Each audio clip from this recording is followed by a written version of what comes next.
Linda by Pamela Allen.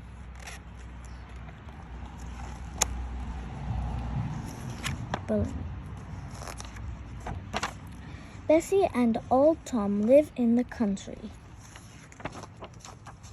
Early every morning, old Tom works in his garden.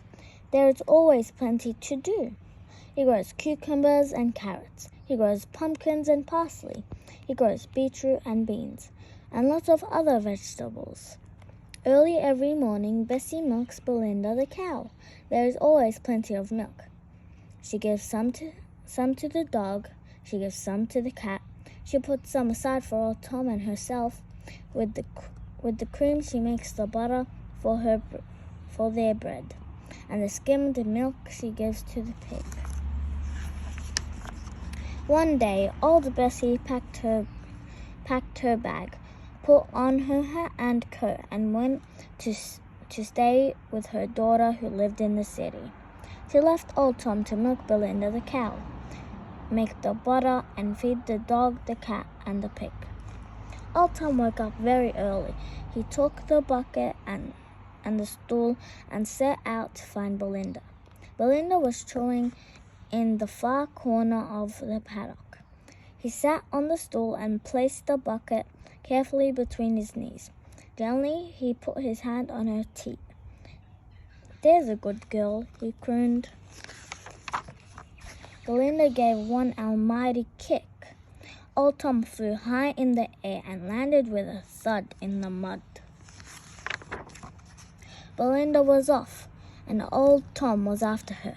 Around and around they went, mooing and trotting. Around and around they went, until old Tom was quite out of breath. What was old Tom to do? There would be no milk for the dog, no milk for the cat, no milk for the pig, no milk for old Tom, and no butter for his bread. What was old Tom to do? He went to the shed and took a rope from the wall. Then he went to his garden and pulled up the biggest, fattest carrot he could find. With these he set out to catch Belinda. "Moo," crooned old Tom. "There's a pretty girl. Fat carrot, fat carrot. Come to old Tom. There's a good girl." "Moo," answered Belinda, as she cautiously, carefully inched towards the carrot. "Moo," bellowed Belinda as she snatched the carrot from old Tom's outstretched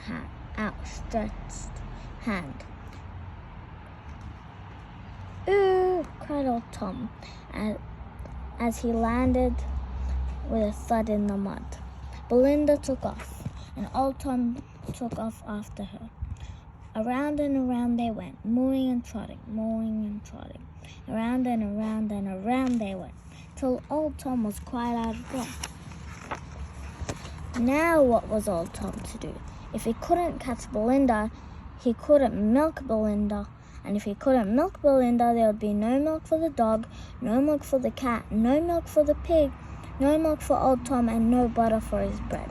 What was old Tom to do? He thought and thought. At last he stood up and strode into the house. He took Bessie's pink dress from the wardrobe and put it on. The dress was too big, so he took a pillow from the bag and pulled and pushed and stuffed and shoved, till at last the pillow was with him inside the dress. Then he tied Bessie's apron firmly around his middle to hold everything in place. He put on Bessie's big straw hat and he pulled on Bessie's big rubber boots.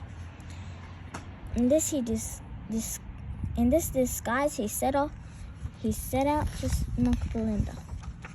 Belinda was chewing in the far corner of the paddock. She looked up, blinked, and went on chewing. Quietly, old Tom came closer and closer. He sat on the stool. He placed the bucket carefully between his knees.